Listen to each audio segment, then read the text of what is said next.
be released on Amazon. Tell us a bit more about it. Thank you. It's called the Thought Leaders Playbook, and it's created as an exercise book, a workbook for anybody who wants to be able to get themselves from where they are right now to being seen as the very best in their niche.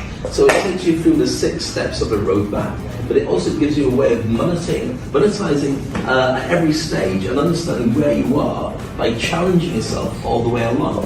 And I've been testing it by putting it out into the market. The feedback has been phenomenal. The reviews have been great, the testimonials about it have been brilliant. I'm really looking forward to getting out there and helping people to be able to position themselves as industry icons and proving to people that they can be the best that they can be as well. Great, I can't wait to read it.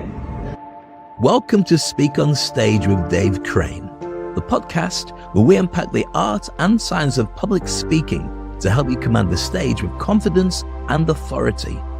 I'm your host, Dave Crane, and as a seasoned speaker, coach, and entertainer, I've had the privilege of helping thousands of individuals like you to unlock their true potential on stage all around the world.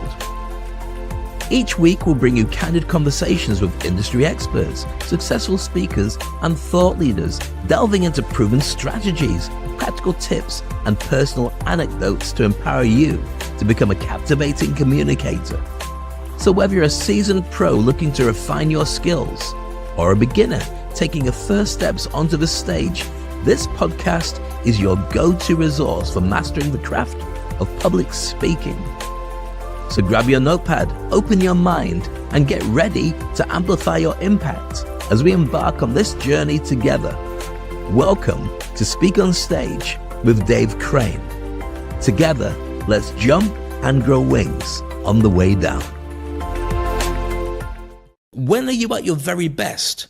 And I realized I was at my very best when I've got a microphone and the stakes are there really high that you've got to deliver something. So, for instance, at the Rugby Sevens in the old days, or any gig, wherever it is, you've got a microphone, you've got an audience, your job is to get the sponsors happy, get the audience enjoying themselves, get the content across to people. If you're an MC, get the other speakers, who are usually a bit rubbish, to be exciting enough for the audience, or get the audience back up again afterwards, and then deliver at the end of the day. Everyone's got to walk away saying, that's amazing, what a great event. Even if you know you've seen and experienced better, they've got to get the best out of that event.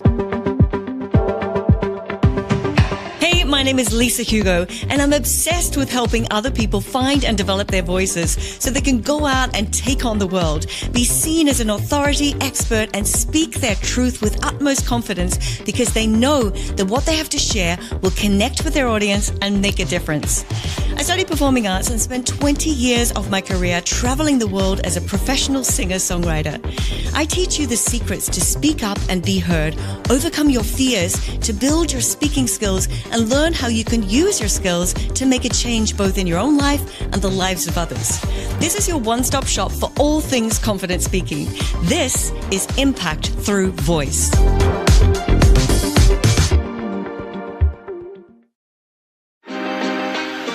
Welcome to Impact Through Voice. I'm your host, Lisa Hugo, and today we are very fortunate to have a wonderful master speaker, Dave Crane. He's not just a speaker, but he's also an MC, he's a commentator, he's an author, and he's a coach to other aspiring speakers. Please welcome Dave Crane. Thank you so much, Lisa. It's a pleasure to be here. We've not seen each other for ages. I know. It's crazy, isn't it? All flies past, but you don't look any different. And I've just turned into Santa Claus, literally.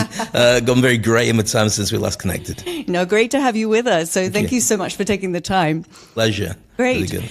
So our focus is on impact, making an impact through voice. So I think you're such a perfect guest to have on our podcast today. And so why don't you start? I've given you an introduction, but you start by sharing in your own words. What is it that you do? How long do we have?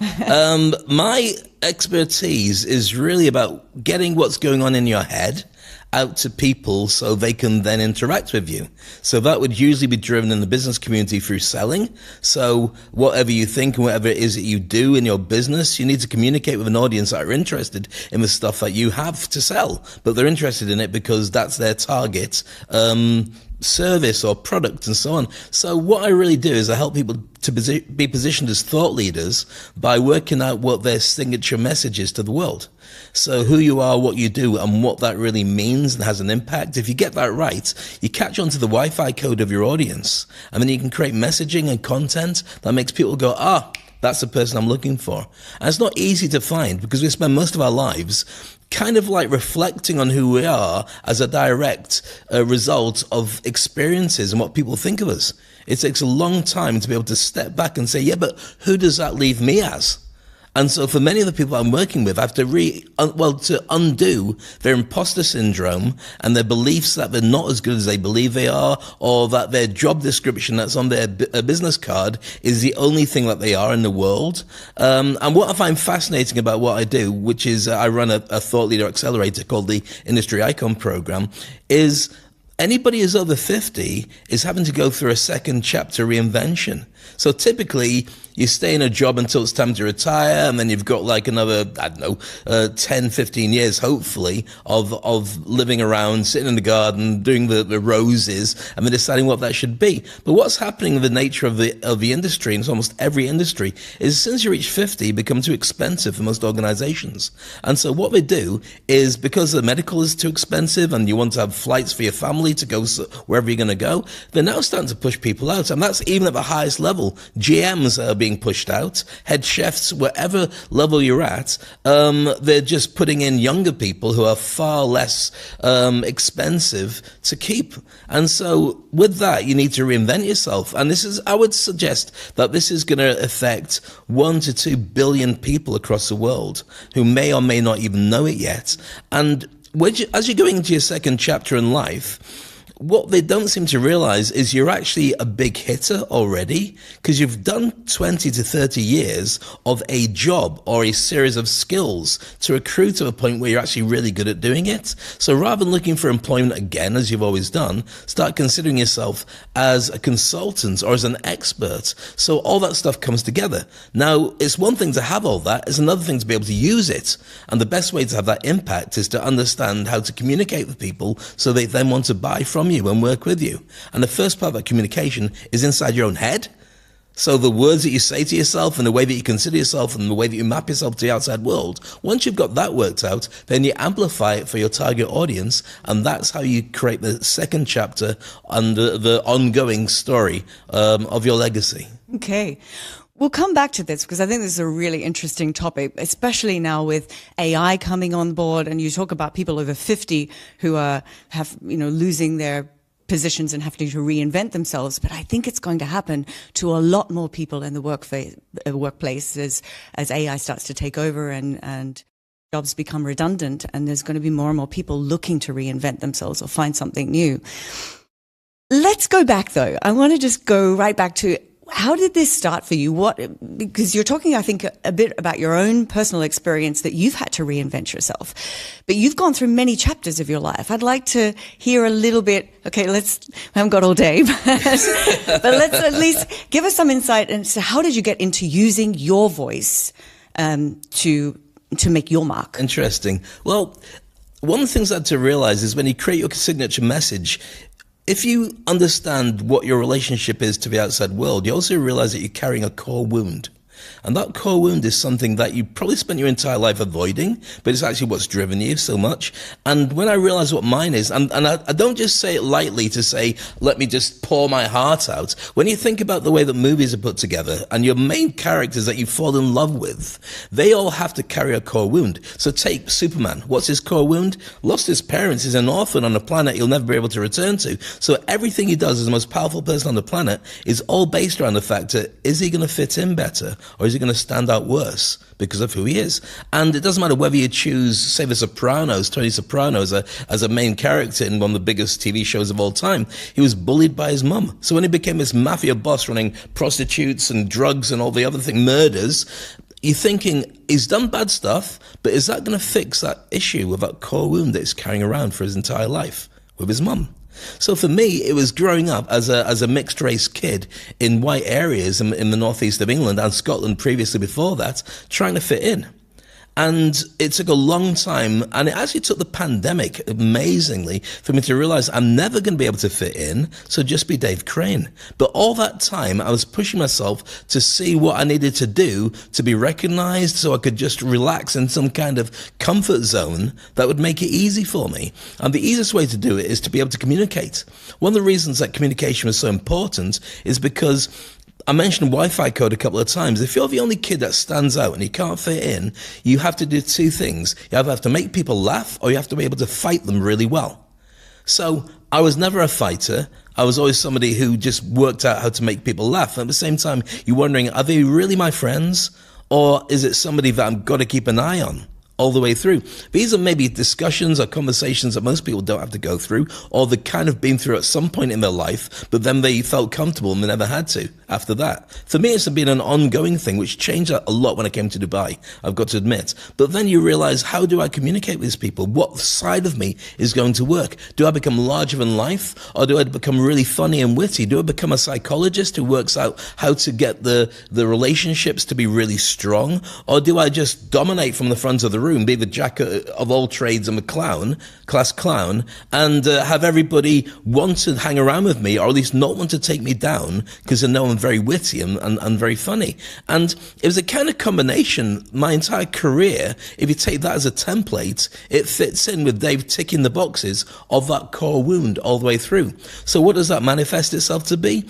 I was a child entertainer. I was actually, I won the equivalent of Britain's Got Talent when I lived in Scotland. So imagine Scotland's Got Talent. When I was 11 years old, I came second in that. But in those days, they didn't have the same TV coverage and all the rest of it. So I did that at the age of 11. And then I went on to do various shows. Then my dad, and I didn't realize it until my mum told me a couple of months ago, that my dad had actually said, I don't want him to be on the stage anymore. And it was because of the fact that he was just so worried about the industry. It was so cutthroat and backstabbing and everything, and he didn't want me to have to carry my way in that. And so I didn't realize that I'd driven my entire career on my own from there. My parents were always supportive, but they'd kind of taken a step back, and I'd done it because it was inside my system. I had to perform, I had to create. As soon as I took my step down and tried to fit in, then it just didn't work. I can't be invisible because I can still be seen. So you might as well go out there and do stuff. And it's really strange because then you got a yin and yang of being an introvert and extrovert. And this is probably the same for you because you've got an entertainment background. You know, when you're not working on stage with a microphone, you'd rather just chill out because you don't want to switch it on all the time. Absolutely. But at the same time, when you switch it off, you can become invisible. And that's what the pandemic did. Because I found, wow, this is amazing. I don't have to go out and fake it and be out there all the time. But then you become too comfortable being invisible. And I've had to really reinvent myself and force myself to go to meetups and meetings and connect and join groups that I'm not even interested in joining, just to reconnect with people. So my entire radio career, and even winning Blind Date, winning the biggest TV show at the time in the UK, reality TV show, and then leaving the BBC that was at the time to come to Dubai, is all part of that trying to find myself that core wound. And it's repeated itself. But I'm very comfortable in my own skin, and I realize that now the position I'm in is really about helping other people to be able to find themselves. Because I'm a mentor now more than a star. Yeah, so you've got a very similar but very different background to me. As you said, I've come from a performing background as well. And when you say you won a talent show, I won Pot of Gold in Australia. Same thing. They didn't have the coverage like they do now for it to be all over social media. Thank goodness. Yeah, probably. But also, you know, similar story. You know, I was going out there wanting to perform. My parents were also quite reserved and concerned about the industry and what could happen. Have a backup career. You need something else. Yeah. So interesting that there's a lot of similarities there, and then we end up. But did you go and do law and waste years on a career you had no interest in? Is that what you did? Yeah, No, I did not. I did go straight into performing around the world. Excellent. As a singer, and it's only, you know, in more recent years that I've pivoted more into the speaking arena and helping other people in that area. And you're excellent at doing it, so it's perfect. Thank you. So, Let's tap into that sense of imposter syndrome, and I think you've written a book on that. I've written a book on becoming a thought leader. It's called Thought Leaders Playbook, and a large chunk of it, I mean, it's not just me. In a survey, about 92% of people have imposter syndrome to some degree. Me too. Which is that fear, that little voice in your head that says you're no good, that was there probably to protect you from when you're a kid, is actually holding you back. When somebody says, don't do that, you make a fool of yourself, or put that glass down, you'll break it. When you're older, that stops you stepping up to go for a job interview, or even talking to the person you find really attractive, because that voice says they're going to make you look stupid if they're not interested. And so you end up being an underachiever throughout your entire life. And what that does is it means that you never ever get to the point where you say, I've done all right. Because that voice says you're not allowed to say it, even if you have. It's a lot about comparing yourself to others too, isn't it? It really is. It really is. I think it's a way that society is set up. You think about it, especially in the speaking world. From school, we're told to shut up, sit down, and pay attention. And as soon as you put your hand up to say something, the teacher, and bless, shouldn't be horrible about teachers, but their job was to just get it over into your head, and then you get your exams, and then you're not their problem anymore. So that nurturing you as a speaker is not normally encouraged in the classroom. And so if you say the wrong thing, everyone laughs at you, probably teacher included. So the best thing you could do is sit down and be quiet. That's a really hard way to find yourself when your entire career as a child is based on fitting in and not standing out and being the same as everybody and going through this machinery that pops out somebody who'll be an ideal banker or an ideal whatever job it is they're going for. You're going to have imposter syndrome because nobody is the same.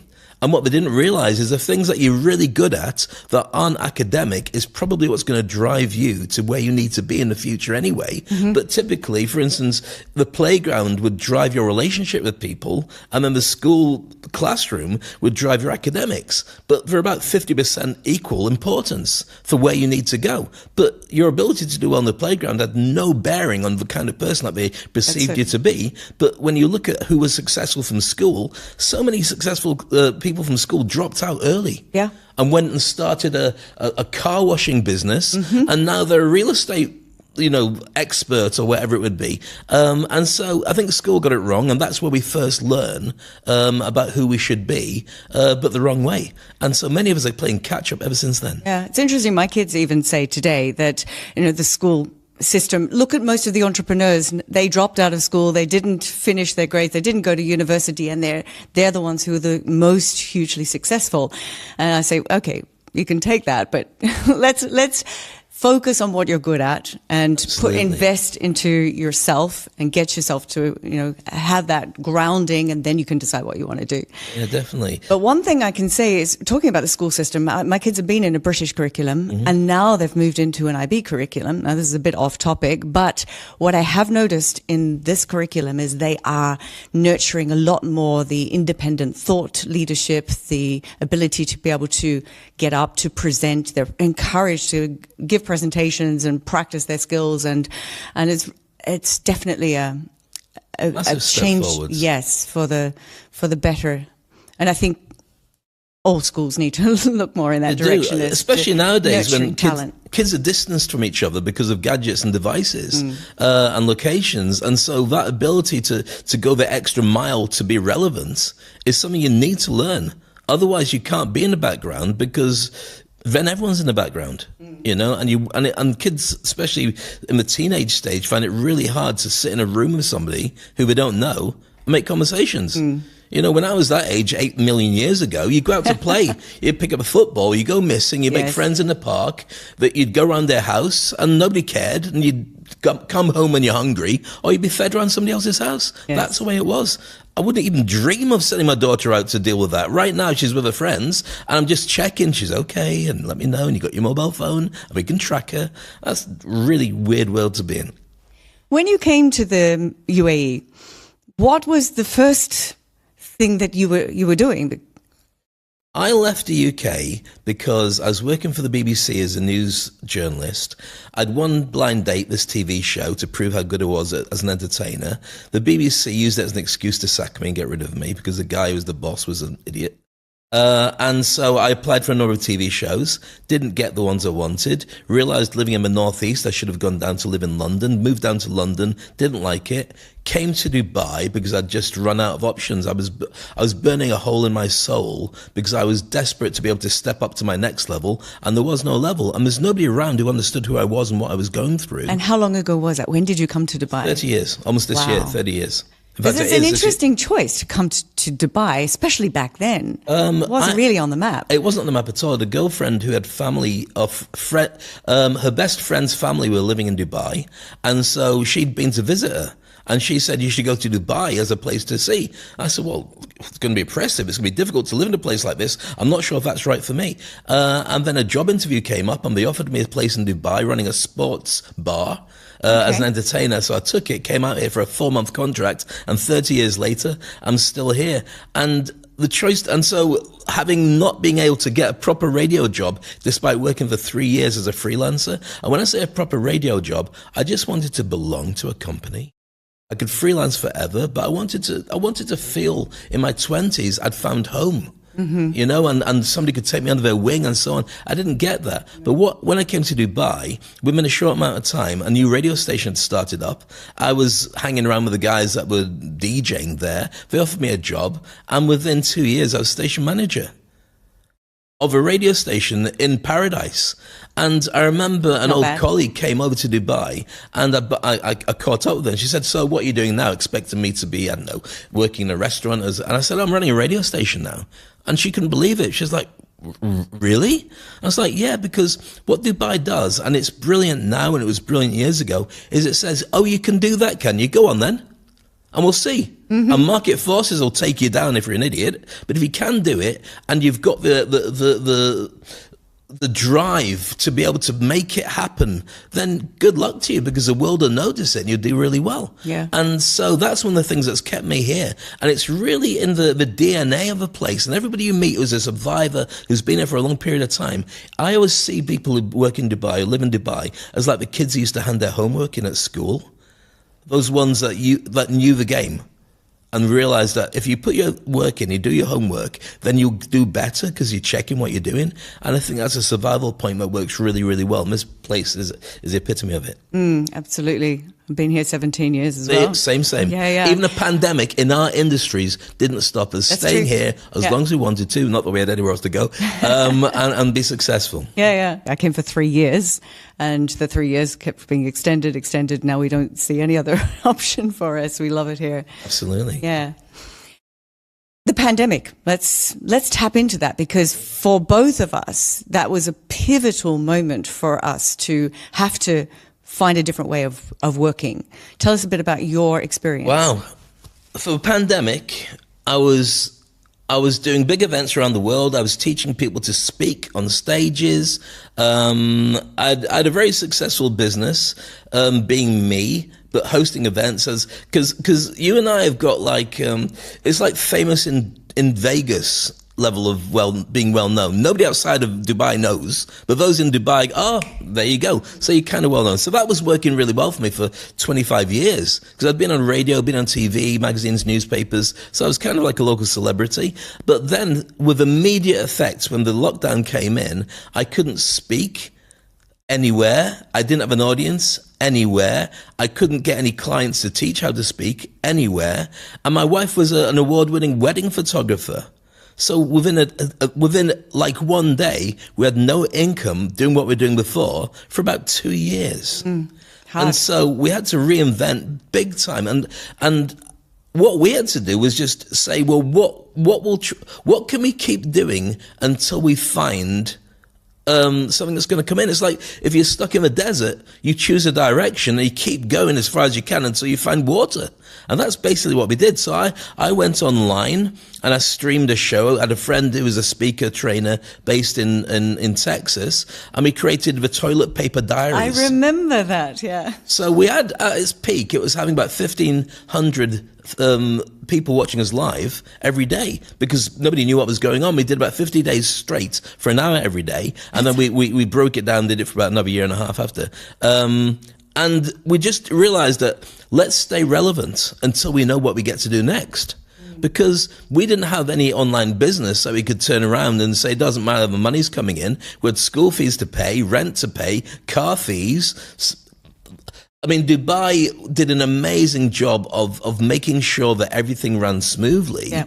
So we didn't have to worry about being in lockdown, but you still need to pay for your electricity and your Wi-Fi and everything. So I realized that all the time that I'd been experienced in Dubai, I'd got myself to be very good as a kind of celebrity speaker type, well-known motivational speaker, and that meant that I knew how to grow my brand around it. But when there's no speaking, what if I flip it round and I grow my brand without the speaking? If I take the branding bit, can I turn around to find other people who haven't got a brand and help them to grow it? So then I realized that that was a really important thing, but I didn't want to show people how to become Kardashians and influencers that, look at me, I'm wonderful, that's my dinner, let me show you how I cooked it. None of that. I wanted to work with people who were industry experts, who were very good at what they do. They had an income coming in, obviously, because I've got to earn from these people, but they were invisible. And so with that, through doing the stuff I did online and going live across Facebook, LinkedIn, Twitter, and YouTube at the same time, I found that people would contact me and say, Dave, that stuff you're doing, can you show me how to do it? And it was dribs and drabs from different parts of the world, and I got some experts in this industry and that industry, and I showed them how to write books, create podcasts, to get their head over imposter syndrome, to use social media effectively, and I built up this community worldwide of people who then could become really effective in their own industry, and they all went on to make 6 or 7 figures as a direct result of that new branding that came from their increased positioning. And then I realized that the big challenge I had was not those clients, which are great, and I love them, and I still work with them, and I do all the time, but I didn't have a community of friends. After 30 years, all my friends had left Dubai. And because I've got my family, my wife, my daughter, my dogs, I was kind of happy with that, plus my gigs. I go home, I'd just be with my family. I go to gigs, I meet lots of people, that's it. But then I realized I didn't have anybody I could tell my truth to, because it was difficult. I didn't know I was suffering from depression and anxiety, and I was working 24/7, going online, always active to see where the next bill's going to be able to be paid from. And what I did was a thing called not burn out, burn in. So imagine driving your car in the desert, you're stuck in the sand, and you're revving the wheels to try and catch hold, and nothing's catching. So I was going full on, still doing stuff. And after about 2 years, I was emptied. I was still doing it and emptied. And my wife said to me, you need to take a day off. Take a Saturday off. No, what if something comes in on a Saturday? But eventually I did it, and it saved my life, to be honest with you, because it made me, at first I would fight it, I'd still do stuff on a Saturday. Then I realized on a Saturday I'm doing nothing. I'm either watching football, or I'm reading, or I'm watching a movie, drinking coffee. I'm going to do something that's got no work involved. And that still happens to this day now. And it's so important. And I know that what I went through was massive. And a lot of people went through the same thing and are still suffering from it, because we went through the first 3 months of let's help each other. I mean, after that, those who had a job coming in, especially in the tech and developing industries, IT, we're going, whoo, never had it so good. We've got more clients than ever. Let's just bring in more people. But if you're in a people industry, it was brutal, and it stayed brutal until maybe recently it's changed. I mean, your biggest pop stars on the planet in the 80s, what could they do? Normally they're doing a tour of singing their old favourite songs, but if you're not doing that, what are you doing? And so they were singing from their living rooms. Or what? Who's going to pay to see you on Zoom? No, they weren't, yeah. So it was a really difficult time for many people, and actors even worse, because they have resting periods in between their big shows or their big opportunity, where they're maybe doing a waiting job or whatever it would be. All that was decimated. So the entertainment industry changed dramatically during that time. And I think that anybody who's smart doesn't put their eggs in the same basket again, but they use it to help brand and they grow, but they also realize that it could come again in some way, shape or form. So you've got to have multi-levels of relating to, of paying your bills, and also having multiple businesses that you can run at the same time, which falls back into what we said at the beginning about being over 50 and having a side hustle at at least alongside your normal job Yes. to be able to communicate and be more effective. Yeah, I fully agree. And it was around that time. I remember we saw each other at an Ajahi event, which was in March of 2020. You were down the front, I was up the back. I dragged my husband along to it. And it was that event that saved me through the pandemic, because I signed up for a mentor in the UK who taught me how to do webinar funnels and how to use YouTube ads and grab the attention of people on YouTube, lead them into a webinar. They spend an hour with me learning, getting to know me, getting the feeling, oh, I know Lisa, I think she could help me. And from that, we could lead them into either buying at the beginning, I had just an online self-guided course with a bit of group coaching, which I do once a week with people on groups. And then we've shifted that now into higher, all different tiers of that program. Yeah, and that's what we absolutely. do now mostly, which meant that I could go global. I wasn't restricted to this region. We didn't even have Zoom, remember, before the it was pandemic. blocked. So we were really isolated here, and the only option was to meet with people face to face or have those in-person sessions. And when that's gone, I remember closing the doors to my studio where I think the last time we met was in there, and saying, I don't know when I'll be back, and what am I going to do now? Yeah. So pivoting, finding other ways, but never saying, well, I have to give up. No, you've got to find another direction. Keep going. Yeah, it's adaptation, isn't it? That's reinvention. That's really important. I think that's the key to the future in every industry anyway. Because when you mentioned about AI and the difference it makes to communicators, all it does is it saves you a lot of donkey work. Yes. I don't have to worry about scripting. I don't know if you've done this, but what I did, one of the first things I created was I got into ChatGPT, paid for the paid version, and I created an avatar of me called Max. And so I got it to read some of my articles and give me a breakdown of what my sense of humor is. I cross-referenced it with my CV so it could work out who this person was. And we created a thing called Dave Crane Style. And so now it can write about 80% correct of anything I want it to write based on Dave Crane's style, which meant I could speed up a lot of things and make them a lot more effective without me having to have a good day or a bad day. I could just put it in, have a look through, and then my job was to edit what it did. It was never perfect, but to go through. But it would be a lot smarter when I wanted to put a strategy together and say, right, I want to turn this into a book. What would the chapters be? It goes bum, bum, bum, bum, bum. And you go, no, but it's a great start. And so AI is really effective for communicators because I think the knock-on effect of where we're going to be is it's throwing us back into our humanity and our ability to have relationships with people that truly connect, which were kind of taken for granted and put to one side because technology meant that your ability to code was more important than your ability to talk to people. But when AI can code better than anything, then you've got to go back to talking to people. So your empathy, your relationship, the way that you carry yourself, the stories you tell are so really important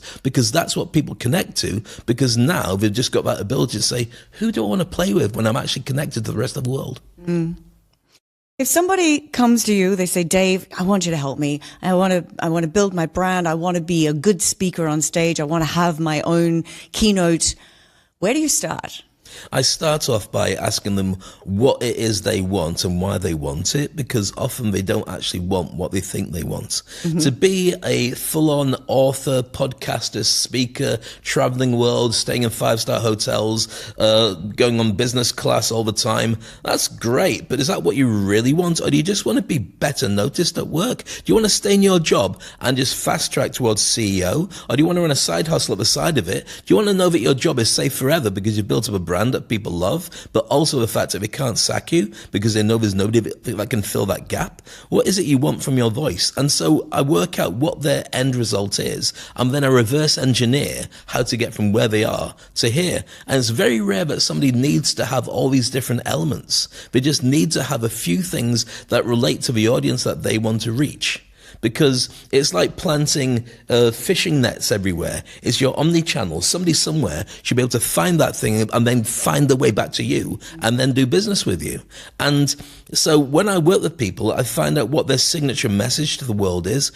I mentioned earlier about the core wound. Who are you and what is it that you would do? What is it that if you say you had a meme, what would people say that is? For me, it took a while to work it out, but jump and grow wings on the way down. I jump and grow wings on the way down. I've always done that. Didn't realize it until I mean, you can only read life backwards, and you look at your history and say, what's a theme that's always worked? And what do my audience and my avatars need me to say and do? And what will they get from that? And when I say to people, I help people to jump and grow wings on the way down by going from invisible to visible by growing their brand and teaching them to speak. So then they have a very successful business that looks after them.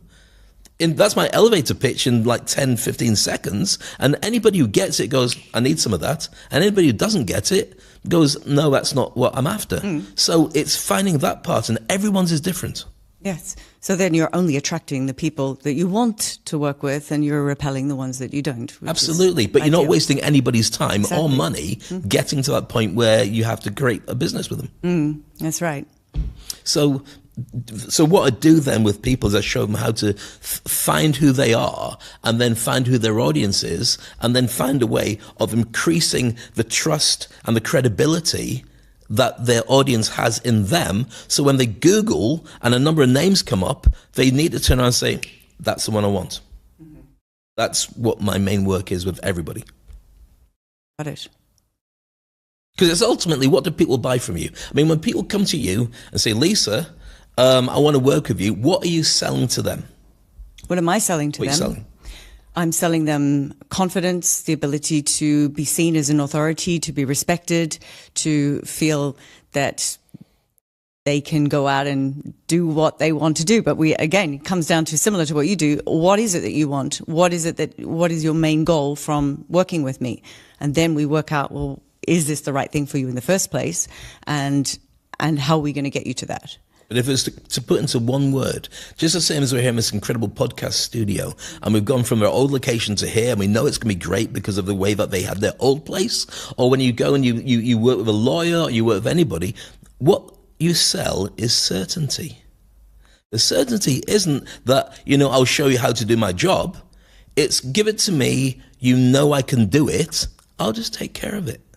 And that's what you sell. If I came to you to learn my voice and all the stuff that you have available, once I've worked out who you are, before I contact you, I know that you will deliver. And that's the same with me. Your job is to build that certainty. I don't need my plumber to tell me how he fixed the sink. I just need him to fix a sink because I've said, can you do it? Yeah, no problem. How much is it? Done. I don't want him to explain it, just say it's done. Alas, that's it. Thank you so much.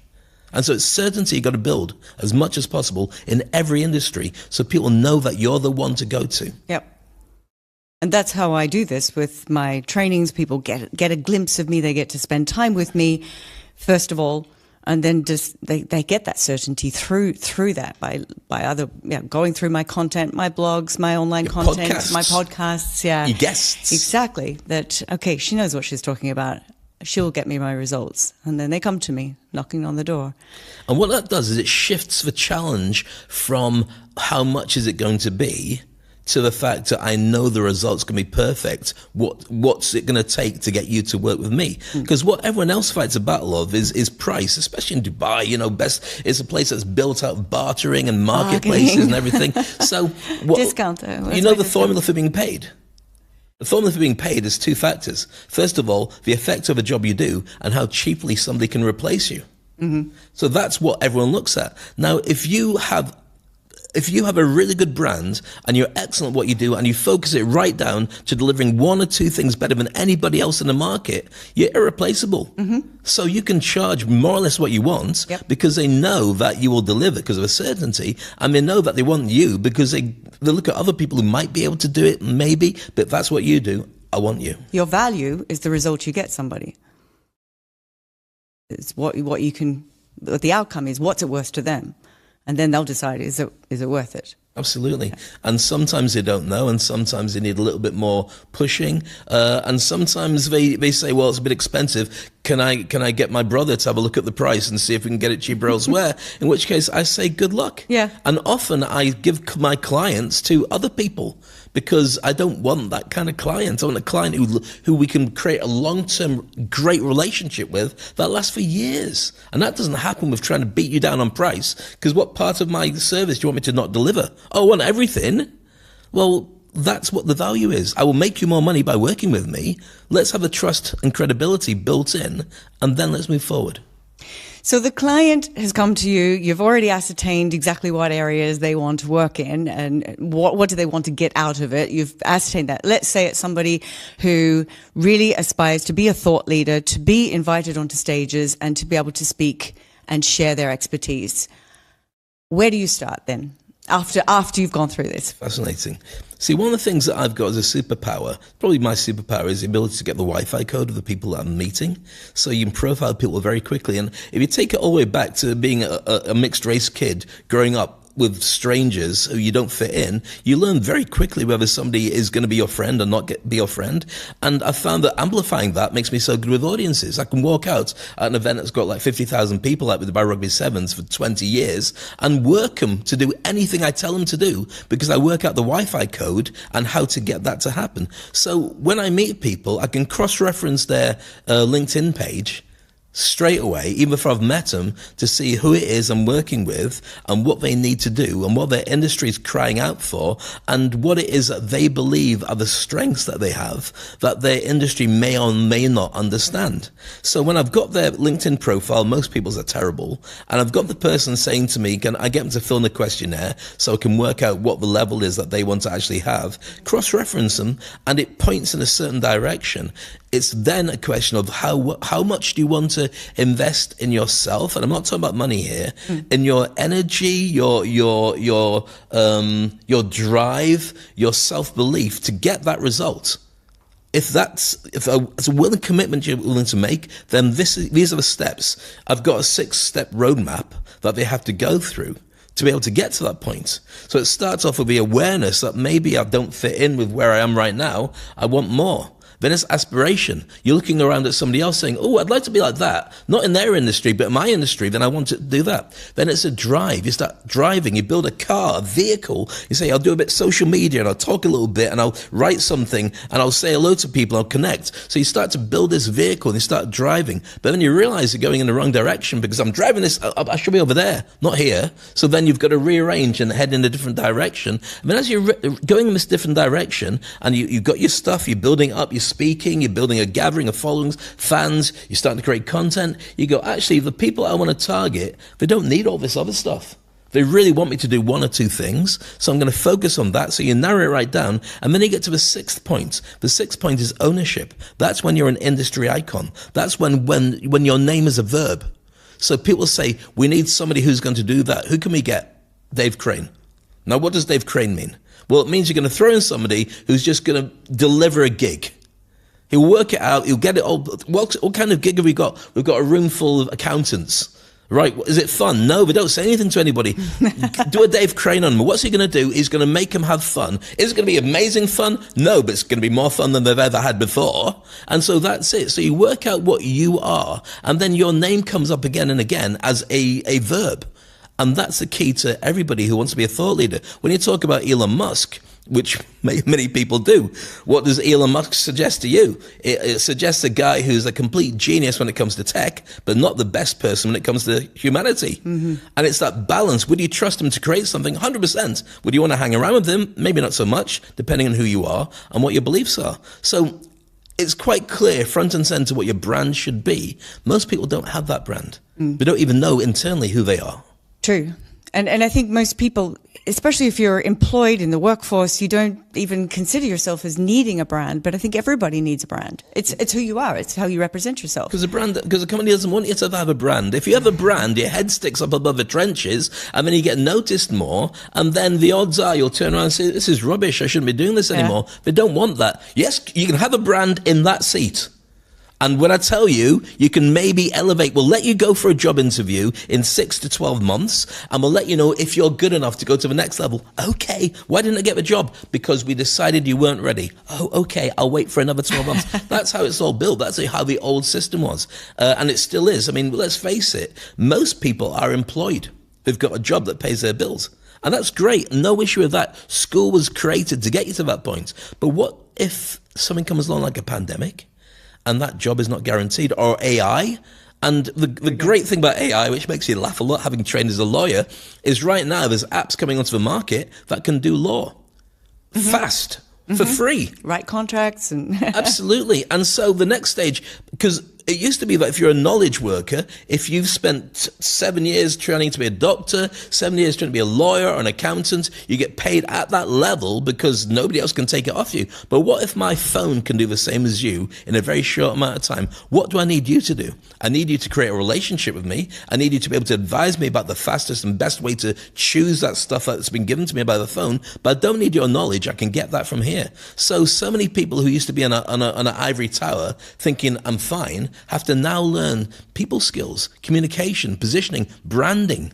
So yeah, you can lay off a couple of people from your office, but you still need to be the face of it. Otherwise, why would they go with you? And so I find it a fascinating mix. Many people don't know their industry is dead yet, but they're going to find out. And they should really be asking those questions because they don't necessarily have to lose where they are, but they have to find what their humanity, what their voice is, what the communication skills are, who their audience is, and what their audience wants to hear from them. So what you're doing with the podcast and I do with my podcast and the relationship with books and the content we put out into the world is really important because even if you don't need it yet, you will need it at some point. I think we've come full circle. That's so good. We started off with AI and 50s and now coming back to exactly what we started the conversation with. And it's been so valuable, Dave. It's been great having you on the podcast. Thank you so much for sharing your stories, your experience, your expertise. Thank you. Can I do one last thing before we finish? You asked me about imposter syndrome. Yes. And I want to give you a way that anybody who's watching your podcast will get this from this and be able to come back and learn more from more podcasts by learning how to get over imposter syndrome. And I had to reinvent myself to do this. So as a life coach or business coach, first of all, when I realized I had imposter syndrome, it hit me most when I was getting clients, potential clients or events and stuff coming through. And because I'd been in a challenging state for 2 years during the pandemic, I hadn't done gigs for such a long time. I was worried about, I don't want to lose the money from the gig, but at the same time, I know I can deliver. Where do I go with this? And I realized imposter syndrome was a challenge. I don't think I'm good enough. So I thought, okay, so therefore, let's lean into which version of me can do that. And I realized that you've got your birth certificate version of you, which is whatever's on your birth certificate. Mine says David Maxwell Crane. And Dave Crane was born out of that. So throughout my entire life and experiences, my social media version of me, Dave Crane, is everything I've been through. And this is a version I want to tell the world. This is me. Is it the real me? Not really. It's the one that's always smiling and telling jokes and all that. Not the one that's necessarily the same at home or with your close friends, but it's one that you want to have customer facing and people facing. And I realized that version of me wasn't strong enough to take on this change in the industry because I was really worried about, are these jobs going to come through? Am I going to mess it up by dealing with it the way that I dealt with it before? And I thought, well, you're a life coach, Dave, and one of the things that you know is to ask better questions. You're trained as a stage hypnotist, and that's another thing we haven't even talked about. Yeah, we haven't even tapped into that communication today. skills at their very best. And I thought, well, what do you need to do then? I thought, well, when are you at your very best? And I realized I was at my very best when I've got a microphone and the stakes are there really high that you've got to deliver something. So, for instance, at the Rugby Sevens in the old days, or any gig, wherever it is, you've got a microphone, you've got an audience, your job is to get the sponsors happy, get the audience enjoying themselves, get the content across to people. If you're an MC, get the other speakers, who are usually a bit rubbish, to be exciting enough for the audience or get the audience back up again afterwards, and then deliver at the end of the day. Everyone's got to walk away saying, that's amazing, what a great event. Even if you know you've seen and experienced better, they've got to get the best out of that event. And I realized that version of me is really powerful at making decisions. That version of me in real time can say yes, no, and he's always right. Whereas the Dave Crane social media version of me, the second iteration of me, wasn't confident enough to take on clients and work because of the pandemic. So then I decided, right, okay, that version of me that's got a microphone, supposing I could tap into him. Let's call him Max. So Max became the superhero version of me. Max is super powerful, give him a microphone, is in control, doesn't care. If there's a challenge to him, he'll turn around and say yes or no very quickly and walk away and not care. Because that's what you do when you've got a microphone. As you know, you make decisions based on, you calculate them, and sometimes it works badly, but very rare. You get better as you learn. So I thought, okay, I've got these clients who are not coming back to me. What if I ask Max what we should do about that client. So I decided to tap into Max. And I know it sounds mad. It's still me. I'm not stupid. But I thought, well, Max, okay, let's ask you, what should I do with that client? And Max said, right, give them 24 hours to say yes or no. Say, you got 24 hours to come back to me. I say yes or no. If not, then I'm going to, the offer is off the table.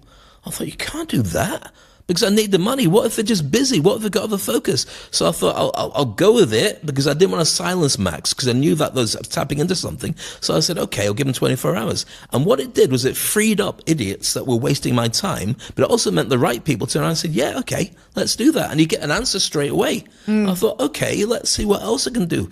And so I started getting Max to drive my business. So when it meant connecting with people, I had massive imposter syndrome. I don't want to say, hi, I'm Dave, how are you, in case I get rejected. I just let Max do it. Max goes, hi, how are you?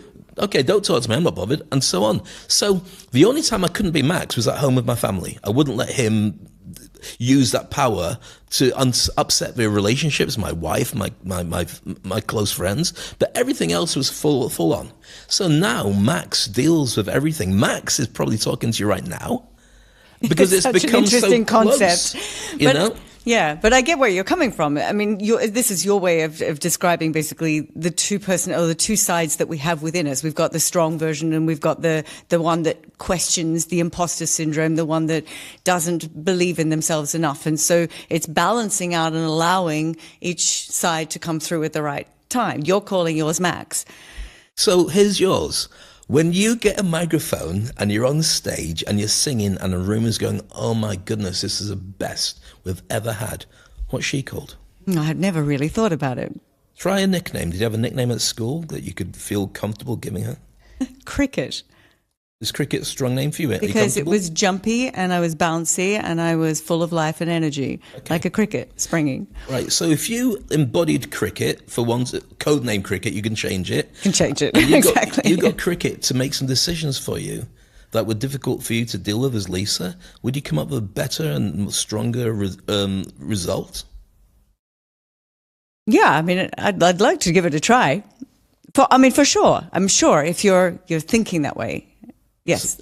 Exactly. You're putting me on the so spot. therefore, cricket or whatever name you want to have, most people watching this, listen to this, have got a nickname from school, and certainly when they're doing their job, whether they're a carpenter and they say, leave it with me, and they just do the carpentry work, or they're typing up a project, and they go in a zone, and 3 hours later it's 2 a.m, and they've done it, and they just know it's brilliant because they're brilliant at doing that. That version of them is the third iteration that can get over imposter syndrome. So you've got your birth certificate you've got your social media version of you, then you've got your superhero version of you. Throw that superhero version of you at all the challenges you have in life, and suddenly the sky's the limit, and that's the one that takes on the world. That's brilliant. I'm going to go away and try that. I think I'll find a different name though. If not, we'll stick with cricket. But anything, I'd love to know that name when you have it. That'd be amazing. Yeah, sure. I'll let you know. Well, Dave, it's been amazing having you on the show. Where can people find you if they want to work with you, they want to know more, they want to get your books, learn from you? Thank you. Book you for a gig? The easiest way to find me is to go to speakonstage.com. That's my website, speakonstage.com. All my contact details and everything are there. I'm broadcasting all the time on LinkedIn and on YouTube and so on. So I've got my stuff out there, but go to speakonstage.com or wherever and just connect with me and just ask me questions. I've got a WhatsApp group that I created, a community. I've got a community called the Game Changers, which is a membership group where I help people to raise their game. I've got a free WhatsApp group, which has got over 400 people in now, because I wanted to get anybody who was stuck and thinking, who's going to help me? I don't know who's going to help me, and I'm not ready to invest in myself because I don't believe in myself yet. But can somebody just help me so I can? So I created this group, and it's gone from 50 to 400 in about 5-6 months. And what I do is a 5-day challenge where I teach them a new skill, and it could be getting over imposter syndrome, it could be writing a book, it could be launching a podcast, it could be anything. I do it for 5 days for free, and I ask them all these different questions as exercises. They submit their questions or they submit their exercises, and I mark them, and then I mute the group because otherwise then people start spamming everybody, and I do that, and it's been growing really, really well. So I would suggest that connect with me, see where I am, get into my WhatsApp group, and that's the fastest way for you to be able to learn what it is that we do. And at some point, you may want to hire my services, or you may just stay in there and just grow who you are and what you do. One client turned around to me, and he's one of my game changers, and he had a side hustle that was making $2,000 a month, and he was in a job where he was a CEO. He was doing well, but it was shackled. It was really difficult, and I pushed him, and I gave him the tools and techniques to be able to reinvent himself. His business now is making over $30,000 a month, and that 2,000 turned into 30,000. He's his own man. It's growing at an incredible rate, and he said on one of my podcasts, that's 100% down to you pushing me to be able to become a thought leader and become an industry icon. So I know it works, and everybody deserves that. Awesome. Go connect with Dave and join his group. You're going to get so much value from it. Great to have you. Thanks, Dave. Thank you so much for inviting me. It's been a pleasure and great to see you as always. Same. Congratulations, you've just finished another episode of Impact Through Voice. You're well on your way to making a positive impact in the world with your voice. If you want more, head on over to lisahugo.com/podcast for show notes and all the links that we mentioned in this episode. Until next time.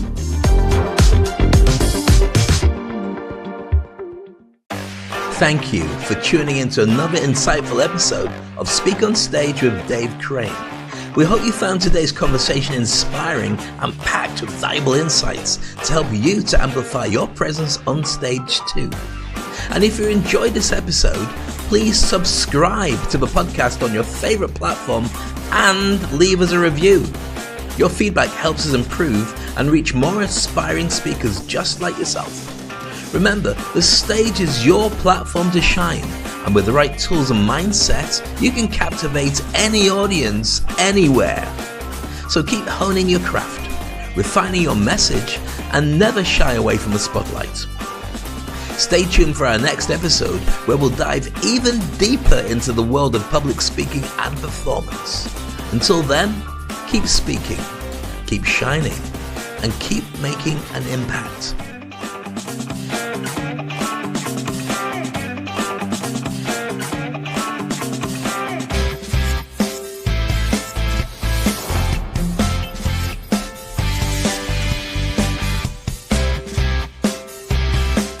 I have been participating in Dave Crane's Industry Icon program. Dave Crane is one of the best coaches in the industry.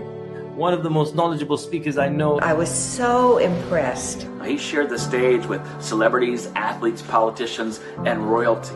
You've been an inspiration to me since the first time I saw you on LinkedIn, man. New prospects should know that you are a world-class broadcaster. He's a true professional. He operates from his heart, and he always speaks his truth. Where do I begin? I looked around the room, and all I could see was eyes on you, ears on you. You could have heard a pencil drop. Dave is someone who is a limitless thinker with a big heart. And his Industry Icon program helps coach great leaders into becoming great speakers. It's helped me improve my image online. Everyone I know that's worked with you says the same thing. It's helped me improve my presentation and speaking abilities. Clarity, clarity, and clarity. But more importantly, it's helped me to have a crystal clear message in what benefit I can add to my audience. You know, I'm in TV, and so people assume that, speaking in front of crowds is easy. But I'm on a set, and it's very different to go from a closed set to speaking to a live audience. Now, because of Dave, I totally get it. I totally get why it's important, and I totally get that I can do it too.